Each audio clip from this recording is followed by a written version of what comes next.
지난 시간에 이어서 예수님에게 붙여진 호칭, 즉 그리스도의 칭호에 대해서 우리가 함께 살펴보도록 하겠습니다.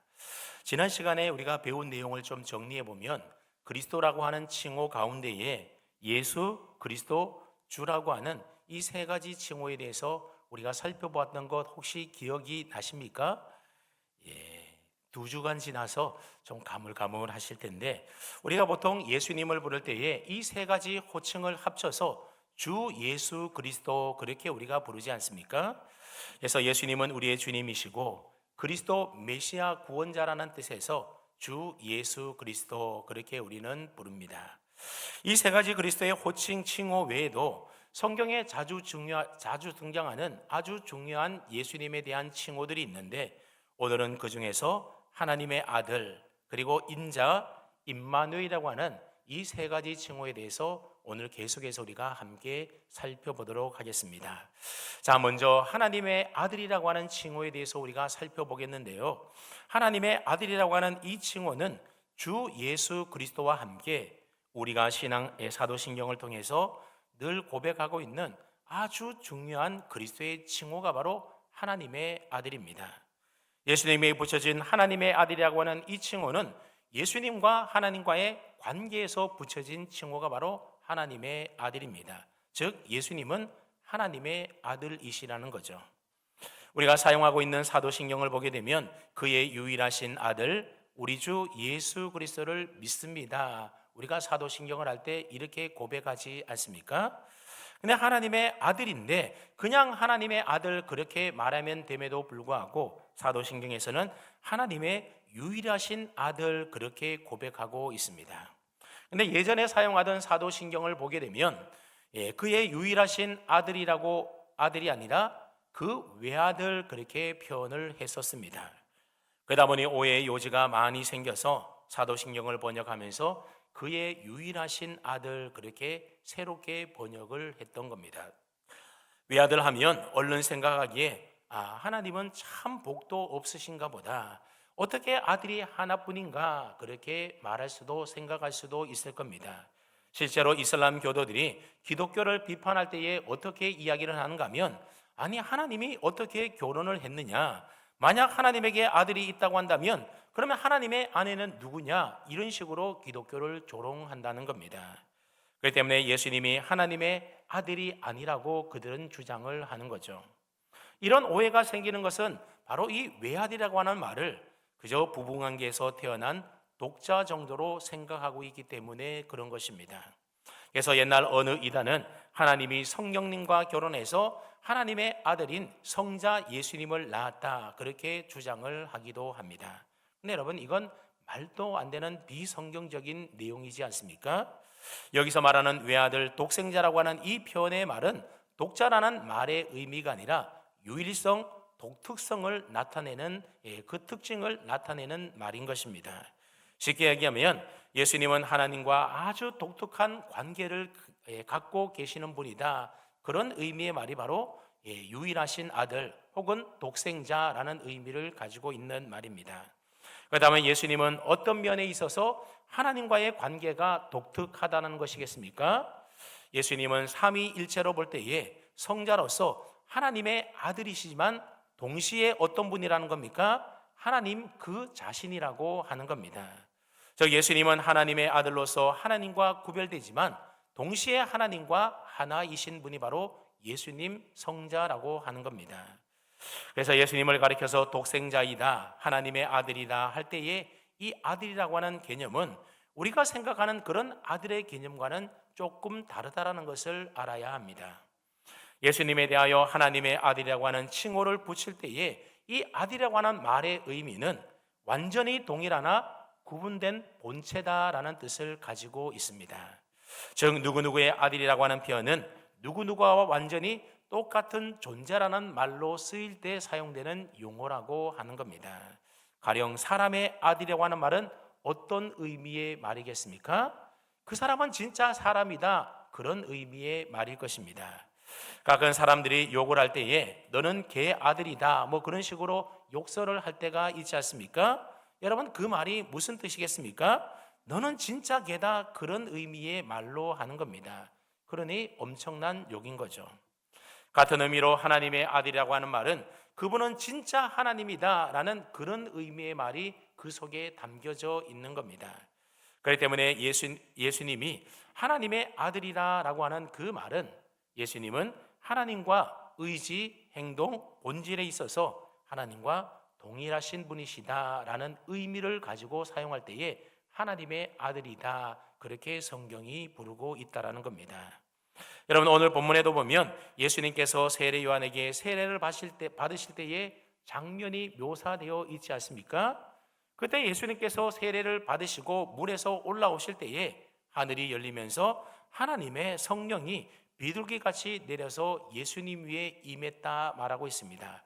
그리고 하늘로부터 소리가 나는데 무슨 소리가 났다고 합니까? 17절 말씀을 보시면 이는 내 사랑하는 아들이요 내 기뻐하는 자라는 소리가 하늘로부터 소리가 났다는 겁니다. 여러분, 이 장면은 삼위일체 하나님이 함께 사역하시는 장면을 잘 묘사하고 있는 장면입니다. 성자 예수님이 세례를 받으실 때에 하늘에서 성부 하나님의 음성이 들리고 성령이 비둘기처럼 내려오시는 이 장면을 통하여 삼위 하나님께서 한 장면에 동시에 다 등장하고 계시다라는 겁니다. 그런데 이때 하나님은 예수님을 가리켜서 뭐라고 말씀했다고 합니까? 이는 내 사랑하는 아들이요, 하나님의 사랑하는 아들이라고 하나님이 직접 말씀하셨다는 겁니다. 그렇습니다. 하나님께서 예수님을 부르실 때 뭐라고 부르고 계십니까? 내 사랑하는 아들이다, 하나님의 아들이라고 부르고 계십니다. 즉 하나님께서 예수님이 유일하신 하나님의 아들이심을 지금 증거해주고 계시는 겁니다. 여러분, 그뿐만이 아닙니다. 누가복음 8장에 보게 되면 예수님께서 거라사 지방에 가셨을 때에 그곳에서 귀신 들린 자를 만나게 됩니다. 그래서 누가복음 8장 28절 말씀해 보게 되면 그때 귀신들이 예수님을 보고 큰 소리로 외치는데 뭐라고 큰 소리로 외치는가 하면 지극히 높으신 하나님의 아들 예수여, 당신이 나와 무슨 상관이 있나이까? 당신께 구하노니 나를 괴롭게 하지 마옵소서, 그렇게 소리쳤다는 겁니다. 그러니까 영적인 존재인 귀신들도 예수님을 뭐라고 인정하고 있습니까? 지극히 높으신 하나님의 아들이라는 사실을 인정하고 있더라고 하는 거죠. 그런가 하면 예수님과 함께 3년 동안 동고동락했던 예수님의 제자들은 어떻습니까? 그들 또한 예수님을 하나님의 아들로 고백하고 있는 것을 보게 되는데 마태복음 16장에 보게 되면 예수님께서 가이사라 빌립보 지방에 있을 때에 제자들에게 묻지 않습니까? 사람들이 나를 누구라 하더냐, 그렇게 물었더니 제자들이 뭐라고 대답합니까? 더러는 세례 요한, 더러는 엘리야, 어떤 이는 예레미야나 선지자 중에 하나라고 합디다, 그렇게 대답을 했습니다. 그러자 예수님께서는 제자들을 향하여 그럼 너희는 나를 누구라고 하느냐, 그렇게 물었을 때에 시몬 베드로가 뭐라고 대답을 합니까? 주는 그리스도시요 살아계신 하나님의 아들이시니이다, 하나님의 아들이라고 대답을 했다는 겁니다. 그때 예수님께서는 얼마나 흡족해 하셨는지 바요나 시몬아 내가 복이 있도다 말씀하시면서 너는 베드로라, 내가 이 반석 위에 내 교회를 세우리라, 예수님이 그렇게 칭찬하시면서 말씀하셨습니다. 그런가 하면 마가복음 15장 39절 말씀해 보게 되면 예수님을 믿지 않았던 로마 백부장이 예수님의 죽으심을 보고는 어떻게 고백을 하는가 하면 이 사람은 진실로 하나님의 아들이었도다, 그렇게 고백하고 있습니다.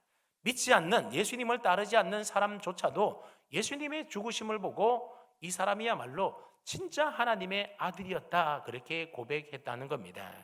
그런가 하면 사도행전 9장 20절 말씀해 보게 되면 교회를 핍박하던 사울이 다메섹 도상에서 예수님을 만나 회심한 이후에 그의 눈에서 비늘이 벗겨지게 되자 그가 가장 먼저 했던 일이 기록되어 있는데 어떤 일을 했다고 하는가 하면 사도행전 9장 20절에 봤더니 즉시로 각 회당에서 예수가 하나님의 아들이심을 전파하니 그랬습니다.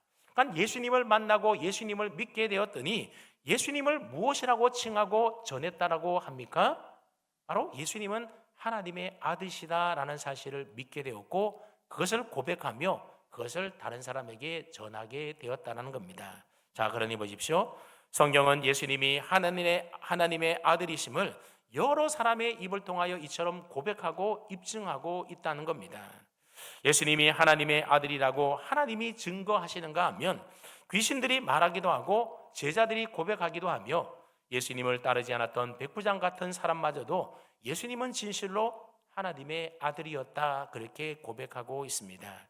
심지어 예수님을 핍박하던 자도 예수님을 만나니 예수가 하나님의 아들이심을 전파하는 자가 되더라고 하는 겁니다. 그런 여러분 참 놀라운 일이지 않습니까? 그런데 정작 예수님 자신은 하나님의 아들이라고 하는 칭호를 사용하지 않으셨습니다. 예수님은 자신을 가리켜서 인자라는 호칭을 주로 사용을 했는데 그럼에도 불구하고 예수님은 자신을 향하여 하나님의 아들이라고 칭하는 것에 대하여 외면치 아니하시고 오히려 그것을 기뻐하셨다라고 하는 겁니다. 왜 그러셨는지는 조금 후에 인자라고 하는 호칭을 배울 때에 조금 더 자세히 말씀드리도록 하겠습니다. 자, 그렇다면 예수님께서 자신을 가리켜서 하나님의 아들이라고 하는 호칭을 사용하지 않으셨다라고 해서 그러면 예수님이 하나님의 아들이 아니냐? 그렇지가 않다라는 겁니다. 예수님은 하나님을 가리켜서 아버지라고 부르면서 하나님과 자신을 동등하다라고 그런 말을 직접 하셨습니다. 요한복음 5장 17절로 18절 말씀에 보면 그 말씀이 기록되어 있는데 이렇게 이야기를 합니다. 예수께서 그들에게 이르시되 내 아버지께서 이제까지 일하시니 나도 일한다 하시매 예수님이 하나님을 뭐로 표현하고 있습니까? 아버지라고 표현하고 있습니다. 그러니 예수님 자신은 뭐라는 겁니까?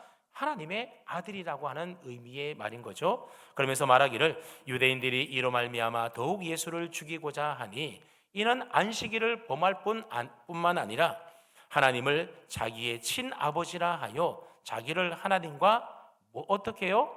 동등으로 삼으심이로라 그랬습니다. 여러분 유대인들이 예수님을 죽이고자 했는데 왜 죽이고자 했다는 겁니까? 예수님이 하나님을 자기의 친아버지라고 하면서 자기를 하나님과 동등으로 삼았기 때문에 신성 모독죄로 죽이려고 했었다는 겁니다. 결국 예수님께서는 유대인들의 재판에 넘겨져서 사형 언도를 받게 되는데 그때 제목이 뭡니까? 신성 모독죄였다라고 하는 겁니다. 그렇게 볼 때 예수님이 하나님을 아버지라고 부를 때에 유대인들은 그 말을 어떻게 이해했다는 겁니까? 하나님과 동등하다라는 의미로 그들은 알아들었다라는 것이죠. 그러니까 하나님의 아들이라고 하는 그 말 속에는 하나님과 동등하다라는 의미가 그 속에 담겨져 있는 것입니다. 그래서 예수님은 늘 자신이 하나님의 아들됨에 대하여 말씀하셨던 겁니다. 그러면서 동시에 요한복음 14장 9절 말씀해 보게 되면 예수님은 제자들에게 뭐라고 말하는가 하면 나를 본 자는 누구를 보았다고요? 아버지를 보았다. 예수님을 본 것이 곧 하나님 아버지를 본 것과 똑같다라고 이야기를 하고 있습니다. 왜냐하면 예수님은 하나님과 동일 본체이신 하나님의 아들 독생자이기 때문에 그렇습니다. 그러므로 예수님에게 붙여진 이 하나님의 아들이라고 하는 칭호는 곧 예수님의 근본이 누구라는 말입니까? 하나님과 동일한 본체시다 그런 의미의 말입니다. 이처럼 예수님에게 붙여진 하나님의 아들이라고 하는 칭호는 예수 그리스도의 신성을 드러내는 아주 중요한 칭호가 바로 하나님의 아들이라고 하는 칭호입니다. 오늘 우리들도 예수님을 하나님의 아들로 예수님을 신성을 가지신 하나님의 아들로 우리가 분명히 믿고 고백해야 될 줄로 믿습니다. 아멘. 계속 이어서 살펴볼 예수님의 칭호는 바로 인자라고 하는 칭호입니다. 앞서 얘기한 대로 인자라고 하는 칭호는 예수님이 자기 자신을 표현할 때에 가장 많이 사용했던 표현이 바로 인자라고 하는 표현입니다. 그러다 보니 복음서에만 82회 정도가 나올 정도로 예수님이 아주 많이 사용하였던 그 칭호가 뭐라고요? 그게 바로 인자라고 하는 칭호입니다. 자, 그렇다면 인자라는 말은 어떤 뜻의 말일까요? 사람 인자에다가 놈자자, 즉 사람의 아들이라는 뜻을 가지고 있는 것이 바로 인자입니다. 즉 예수님은 자신을 가리켜서 뭐라고 칭했다고요? 사람의 아들이다. 하나님의 아들이 아니라 사람의 아들이라 이렇게 칭했다라고 하는 겁니다. 그러다 보니 많은 사람들이 이 말에 대하여 오해하기를 예수님이 자신의 인성을 강조하시기 위하여 스스로 사람의 아들 인자라고 칭했다. 그렇게 많은 사람들이 오해를 했었습니다. 그런데 여러분 그렇지가 않다라는 거죠. 인자라고 하는 칭호는 예수님의 인성을 묘사하는 칭호가 아니라 예수님이 하나님의 아들, 곧 신적인 존재라는 사실을 밝히는 대표적인 칭호가 바로 인자라고 하는 칭호입니다. 자, 어떻게 사람의 아들이라고 칭하는데 그것이 어떻게 예수님의 신성을 드러내는 칭호가 될 수 있는지 한번 우리가 말씀을 통해서 함께 또 살펴보도록 하겠습니다. 자, 먼저 예수님께서 인자라고 하는 표현을 사용하실 때 보게 되면 예수님의 인성을 강조하거나 예수님의 인성을 드러낼 때에 그 인자라는 단어를 쓴 것이 아니라 오히려 그 반대로 예수님의 신성을 드러낼 때에 하나님의 아들로서 표현할 때에 이 인자라고 하는 단어를 사용하는 것을 볼 수가 있습니다. 우리가 앞서 잠깐 살펴봤던 가이사라 빌립보에서 베드로가 뭐라고 고백했다고 했습니까? 주는 그리스도시요 살아계신 하나님의 아들이십니다. 예수님을 가리켜서 하나님의 아들이다, 신성을 가지신 분이다, 그렇게 고백을 했습니다. 그러자 예수님은 그런 베드로를 칭찬하신 후에 즉시 이어서 하신 말씀이 무엇인지 아십니까? 마가복음 8장 31절 말씀을 보았더니 인자가 많은 고난을 받고 장로들과 대제사장들과 서기관들에게 버림받아 죽임을 당하고 사흘 만에 살아나야 할 것을 비로소 그들에게 가르치시되 그랬습니다. 여기 보면 인자가 많은 고난을 받고 그렇게 예수님은 자기 자신을 가리켜서 인자라고 표현을 하고 있죠. 근데 여기서 보면 베드로가 고백한 이 하나님의 아들과 예수님 자신이 칭하고 있는 인자가 동일한 인물입니까? 다른 인물입니까? 동일한 인물이라고 하는 거죠. 또한 마가복음 8장 38절 말씀해 보면 다음과 같은 말이 기록되어져 있습니다. 누구든지 이 음란하고 죄 많은 세대에서 나와 내 말을 부끄러워하면 인자도 아버지의 영광으로 거룩한 천사들과 함께 올 때에 그 사람을 부끄러워하리라 그랬습니다. 자, 여기도 보면 인자는 어떤 존재와 동일한 인물로 묘사되고 있습니까? 아버지의 영광으로 거룩한 천사들과 함께 종말의 세상을 심판하실 심판주로 오실 분으로 동일하게 묘사하고 있다는 겁니다. 곧 인자가 누구라는 겁니까? 마지막 종말 때의 심판주로 그렇게 이 세상에 오시는 하나님의 아들이 바로 인자라고 표현하고 있는 것입니다. 또한 마가복음 14장 61절로 62절 말씀을 보게 되면 대제사장이 체포된 예수님을 앞에 놓고 신문하면서 뭐라고 묻는가 하면 이렇게 묻습니다. 너가 찬송받을 이의 아들 그리스도냐? 그렇게 대제사장이 예수님에게 묻습니다. 그래서 예수님이 뭐라고 대답했는가 하면 내가 그니라. 인자가 권능자의 우편에 앉은 것과 하늘 구름을 타고 오는 것을 너희가 보리라 그랬습니다. 여기서도 보면 인자는 찬양 받으실 분, 즉 하나님의 아들로 묘사되어 있습니다. 그리고 인자를 또 어떻게 묘사합니까? 권능자이신 하나님 우편에 앉아 계시다가 장차 구름을 타시고 심판주로 오시는 분으로 묘사하고 있다라고 하는 겁니다. 그리고 요한복음 5장 26절 27절 말씀해 보면 예수님께서도 직접 이렇게 말씀하셨습니다. 아버지께서 자기 속에 생명이 있음 같이 아들에게도 생명을 주어 그 속에 있게 하셨고 또 인자됨으로 말미암아 심판하는 권한을 주셨느니라 그랬습니다. 자, 여기 보면 하나님의 아들은 다름 아닌 누구라고 이야기를 합니까? 인자라고 이야기를 합니다. 그리고 하나님이 예수님에게 심판의 권한을 주신 이유가 무엇 때문이라고 말하고 있습니까? 예수님이 무엇으로 말미암아? 인자됨으로 말미암아, 즉 예수님이 인자이시기 때문에 심판하는 권한을 하나님이 예수님에게 주셨다, 그런 의미의 말입니다. 자, 그러니 보십시오. 성경에 기록되어 있는 인자라고 하는 이 모든 말들의 용례를 보게 되면 이 인자라고 하는 말이 예수님의 인성을 드러내기 위해서 묘사하고 있는 말들이 아니라 오히려 예수님이 걸어가신 하나님의 아들이 되시는 그리스도의 신성을 드러내는 칭호라는 것을 알 수가 있습니다. 그러니까 예수님께서 자신을 가리켜서 줄곧 인자라고 표현하는 것은 자신이 곧 하나님의 아들이라고 하는 신성을 밝히고 있는 내용이었던 겁니다. 그래서 헬라 원문에 보게 되면 예수님이 쓰신 인자라고 하는 그 칭호 앞에는 항상 헬라어 정관사 호라고 하는 정관사가 그 앞에 붙어 있는 겁니다.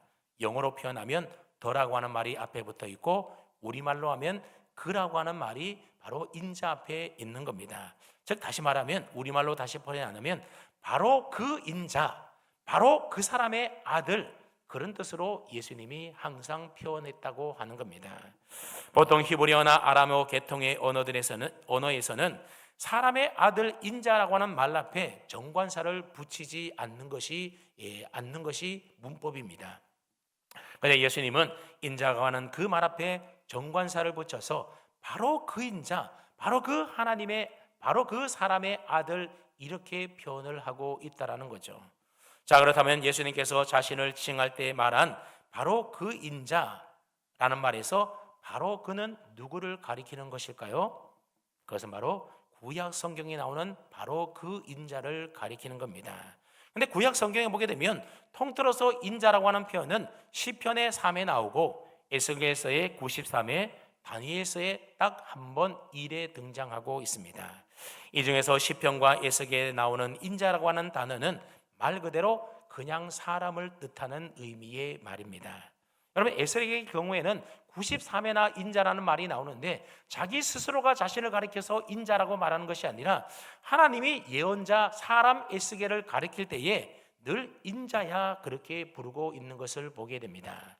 이때 인자라고 하는 것은 전능하신 창조주 하나님이 보실 때에 유한하고 연약한 인간 에스겔을 칭하는 표현이 바로 인자였던 겁니다.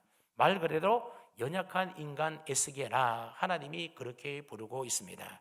반면에 구약 성경에서 오직 다니엘서 7장 13절에만 신적인 존재로서의 인자가 등장을 하게 되는데, 여러분, 다니엘서는 어떤 성경입니까?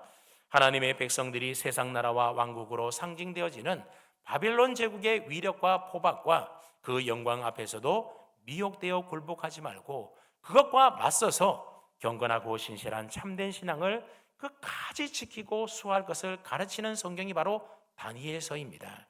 특별히 다니엘서 7장에 보게 되면 분명히 하나님과 같은 신적인 존재임에도 불구하고 사람의 모습을 하고 있는 존재가 등장하게 되는데, 다니엘서 7장 13절 말씀은 그를 가리켜서 인자 같은 이라고 표현하고 있습니다.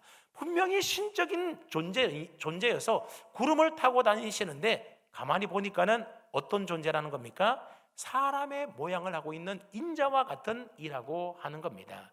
여러분, 하나님은 영이시기 때문에 형상을 갖고 있습니까? 없습니까? 없지 않습니까? 그런데 신적인 존재인 하나님이 사람의 형상으로 있는 분을 다니엘서 7장 13절은 뭐라고 하면 인자 같은 이라고 표현하고 있다는 거죠. 그렇습니다. 사람의 아들과 같은 모습을 한 인자는 하나님께로부터 온 세상을 다스릴 권세와 영광과 나라를 받게 되고, 그리고 모든 백성과 나라들이 그를 섬긴다라는 내용이 바로 다니엘서 7장에 나와 있는 내용의 말씀입니다.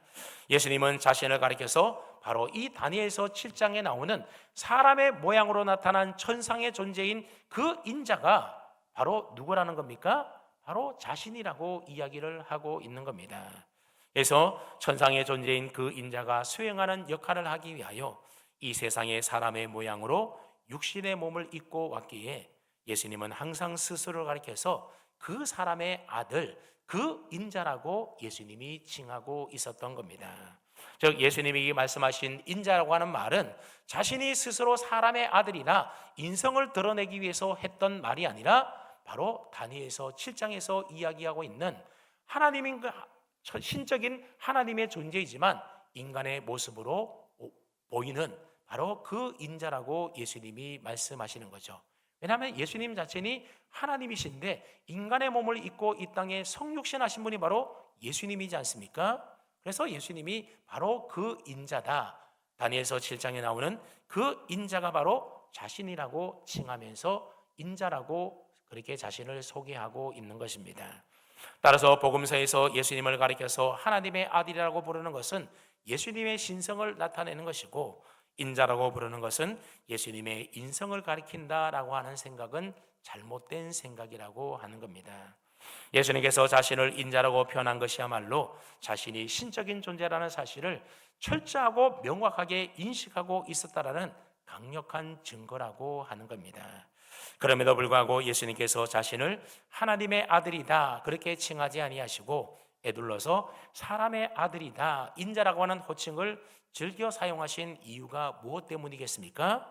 그것은 바로 예수님께서 그 시대에 만연해 있었던 정치적이고 군사적인 메시아의 열망으로부터 자신을 안전하게 지키고 하나님이 맡기신 다니엘서 7장에 예언되어 있는 인자로서의 궁극적인 사명을 수행하시기 위하여 예수님은 전략적으로 자기 자신을 하나님의 아들로 표현하기보다는 바로 다니엘서 7장에 나와 있는 그 인자가 바로 나라고 예수님이 스스로를 이야기했던 겁니다.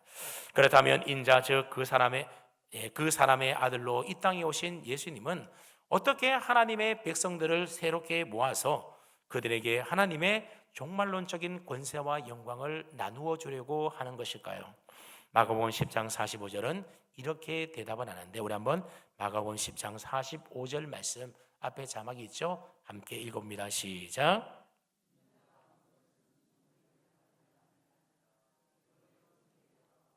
자기 목숨을 많은 사람의 대속물로 주려 함이니라. 아멘. 인자로서의 예수님은 십자가에서 자기 자신을 많은 사람들을 위한 대속물로 드림으로써 사람들의 죄를 씻어주고 그들로 하나님의 백성들을 만들어서 하나님 나라의 권세와 영광을 상속받게 하시기 위하여 이 세상에 오신 분이라고 하는 겁니다. 그것이 바로 하나님의 아들이신 예수님이 사람의 몸을 입고 인간의 모습으로 이 땅에 오신 궁극적인 이유인 것입니다. 예수님을 칭하는 인자라고는 칭호에 이런 의미가 담겨져 있다는 사실을 여러분들이 꼭 기억할 수 있기를 바랍니다.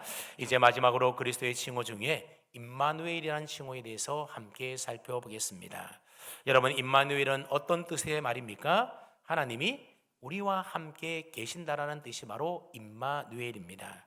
초월자이신 전능하신 하나님께서 유한한 존재인 우리와 함께 계신다라고 하는 이 임마누엘의 이 칭호는 우리에게 얼마나 힘과 또 용기와 위로를 주는 소중한 칭호인지 모릅니다.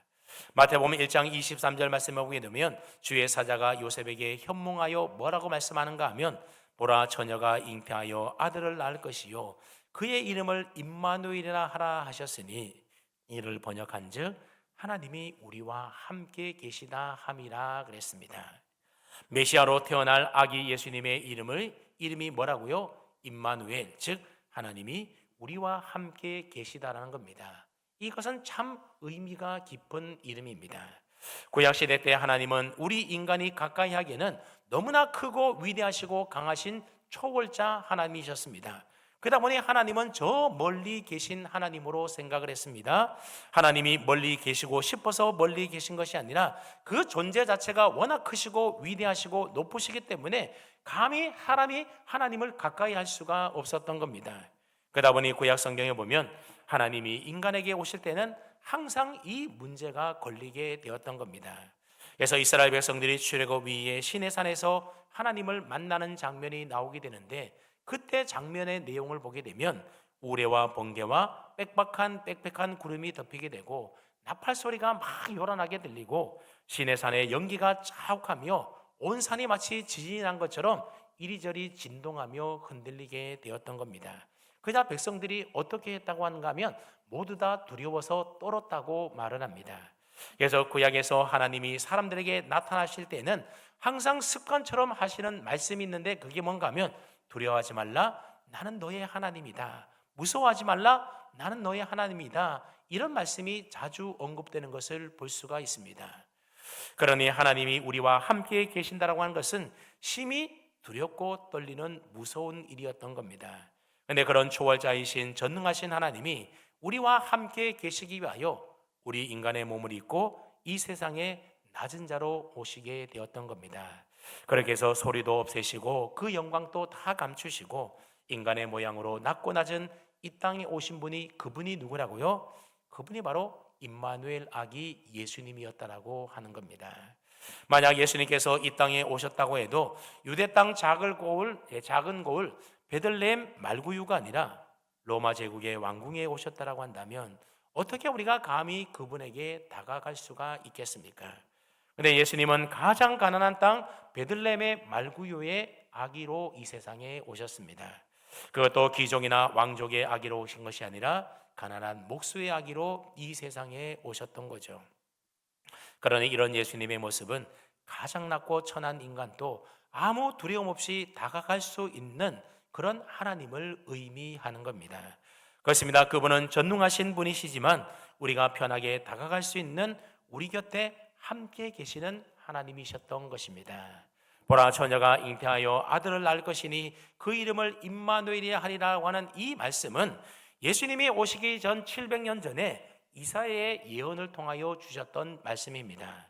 이사야 7장 14절에 예언되어 있는데, 근데 이 예언의 말씀이 주어진 때가 그때 상황이 아주 심각한 때였다라고 하는 겁니다.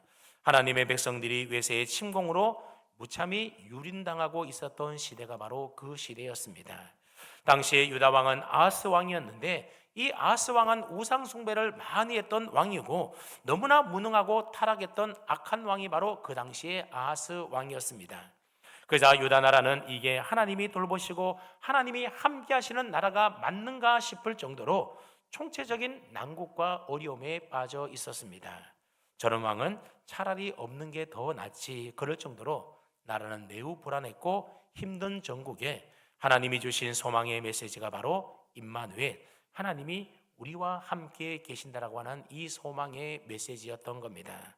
나라가 위기에 빠져서 백성들이 고통과 절망과 두려움 속에서 전전긍긍하고 있던 바로 그 혼돈의 시대 때에 하나님이 주신 이름이 뭐라고요? 그게 바로 하나님이 우리와 나와 함께 계신다라고 하는 임마누엘이라고 하는 이름이었던 겁니다. 모든 것이 다 변하고 모든 것이 풍성할 때가 아니었다라는 거죠. 어둡고 혼란한 미래가 예측할 수 없었던 그 시대 때에 하나님이 그의 백성들에게 주신 소망의 이름이 바로 임마누엘이었던 겁니다. 그리고 그 임마누엘의 약속으로 이 세상에 오신 분이 바로 우리 주님 예수 그리스도이십니다. 그러므로 임마누엘로 오신 예수님께서는 아주 먼 옛날 유대 땅에만 계셨던 분이 아니라 바로 지금 오늘 이 순간 우리와 함께 계시는 분이 바로 임마누엘 우리 주님이십니다. 높고 먼 곳에 계신 분이 아니라 가장 낮고 어두운 곳에 우리 곁에 계시면서 우리 모든 어려움과 슬픔과 환난 속에서도 우리와 늘 함께 걸어가 주시고 함께 해 주시는 분이 바로 임마누엘 주님이십니다. 그래서 임마누엘의 이름이 주는 메시지는 분명하지 않습니까? 너는 혼자가 아니야. 악을 골짝 빈들에 가도 너는 혼자가 절대로 아니야. 너가 아파서 병원에 누워 있을 때도, 너가 감옥에 갇혀 있을 때도, 너가 외국에 나가서 외로울 때도, 사람들이 너에게 돌을 던질지라도 너가 홀로 있는 것과 같은 외로운 그곳에서도 나는 너와 늘 함께 있어. 그러니 너는 두려워하지 말아라. 내가 너와 함께 한다. 수많은 대적들이 너를 치러 온다 할지라도 너는 두려워하지 마라. 너는 혼자가 아니라 내가 너와 함께 있어서 너를 지켜주고 너를 도와주고 너를 보호해 줄게. 바로 우리 주님이 우리와 함께 계시는 임마누엘이 되신다라고 하는 겁니다. 그러니 이 임마누엘이라는 예수님의 칭호가 우리에게 얼마나 큰 위로와 용기를 주는 그런 칭호입니까? 마태복음 28장 20절 말씀해 보게 되면 이 마태복음을 기록한 마태는 이렇게 그의 복음서를 끝맺고 있습니다. 볼지어다 내가 세상 끝날까지 너희와 항상 함께 있으리라 하시니라 그랬습니다. 여러분, 마태복음 1장 시작하면서 임마누엘로 오신 아기 예수님에 대하여 이야기했는데 이 마태복음 28장 마지막 마치면서도 내가 세상 끝날까지 너희와 항상 함께 있으리라고 하는 이 임마누엘로 끝을 맺고 있더라는 겁니다. 그러니 마태는 예수님의 탄생과 또 사역을 하나님이 우리와 함께 하시는 임마누엘로 보고 있는 것입니다. 그러므로 고통과 절망과 슬픔과 탄식이 우리의 삶에 밀려올 때에 하나님이 나를 버리시고 나와 함께 계시지 않는다 그런 생각하지 마시고, 그럼에도 불구하고 하나님이 여전히 나와 함께 계신다라고 하는 이 믿음과 소망을 가지고 잘 견디시고 이기고 승리할 수 있기를 축복합니다.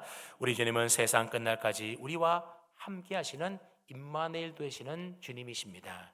사랑하는 성도 여러분, 지금까지 예수님에게 붙여진 여러 가지 호칭들에 대해서 우리가 함께 살펴보았습니다.